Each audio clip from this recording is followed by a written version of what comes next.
사건은 겉으로 보이는 것만이 전부일까요? 오늘도 이슈로 세상을 읽습니다. 이슈로 보는 세상입니다.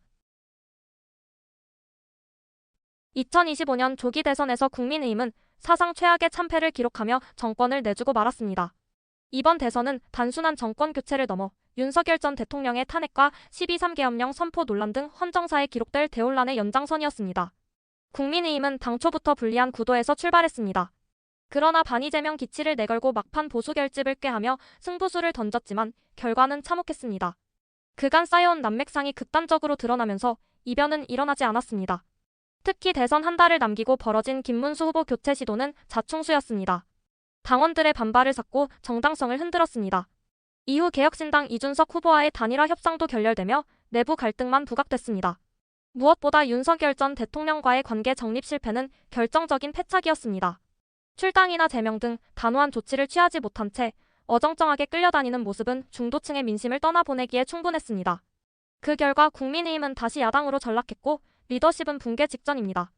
영남권 친윤계와 친한계가 맞붙는 권력투쟁이 다시 불붙는 형국입니다.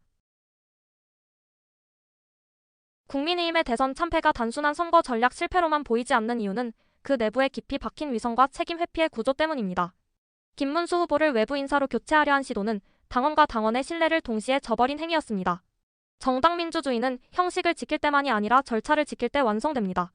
그것이 무너지자 당원들은 등을 돌렸고 자업자득이라는 비판이 쏟아졌습니다. 윤석열 전 대통령의 영향력에 끌려다니며 결단을 내리지 못한 점도 문제였습니다. 계엄령 선포, 탄핵이라는 헌정위기 속에서도 당은 뚜렷한 입장을 내지 않았습니다. 김건희 여사의 문제 역시 그는 이미 탈당했다는 말로 얼버무렸습니다. 게다가 단일화 협상을 추진하면서도 당권을 이준석에게 넘긴다는 거래설까지 흘러나왔습니다. 이는 국민들에게 권력을 위한 흥정이라는 인상을 남겼고 도덕성과 리더십의 타격으로 이어졌습니다. 이번 참패는 단순한 전략 실패가 아닌 보수정당 구조 자체의 병폐를 드러낸 사건이었습니다. 첫째, 인물 중심의 정치가 구조화되어 있습니다. 윤석열, 김문수, 한동훈, 홍준표 등 인물이 정당을 지배하는 구조가 고착되면서 정당 자체의 철학과 방향은 뒷전이 됐습니다. 둘째, 당원과 절차의 무력화입니다. 경선을 통해 선출된 후보를 외부 인사로 교체하려는 시도는 명백한 절차적 정당성 훼손입니다.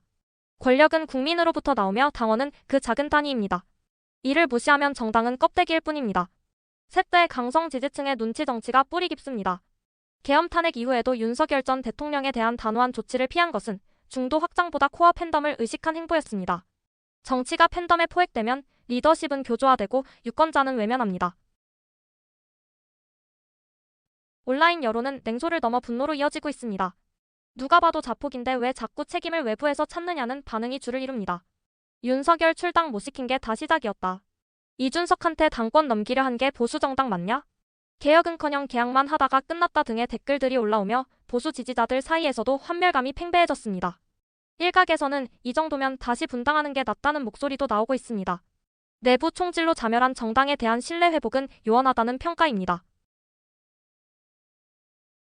이번 대선 결과는 단지 한 번의 패배로 끝나지 않습니다. 정당이 존재하려면 국민과 시대에 대한 진지한 질문을 던지고 해답을 제시해야 합니다. 그러나 국민의힘은 시대 정신을 놓쳤습니다. 민주당이 계엄 극복, 내란 청산이라는 시대적 명분을 내세운 반면 국민의힘은 과거의 망령에 발이 묶였습니다. 정치란 끊임없는 변화 속에서 자기 반성과 쇄신을 반복하는 고행의 길입니다. 그러나 이 정당은 반성과 혁신보다 자리 싸움과 분열, 팬덤 정치에 골몰하며 과거에만 머물러 있었습니다. 그것이 바로 유권자들이 외면한 이유입니다. 정당이 존재하는 이유는 권력을 잡기 위함이 아니라 국민의 삶을 더 나아지게 만들기 위함입니다. 그러나 국민의힘은 정권을 잡기 위해 누구와 손을 잡을까만 고민했지 어떤 가치를 지킬까는 묻지 않았습니다. 고목에 꽃이 필 수 없다는 말처럼 부패한 구조 위에 새로운 희망이 피어날 리 없습니다. 이제 국민의힘이 진정한 쇄신을 꿈꾼다면 윤석열이라는 그림자를 벗고 명분과 철학이라는 뿌리를 되찾아야 할 것입니다. 우리가 지나쳤던 본질, 지금 돌아봐야 할 문제. 이슈로 보는 세상 다음 이야기에서 뵙겠습니다.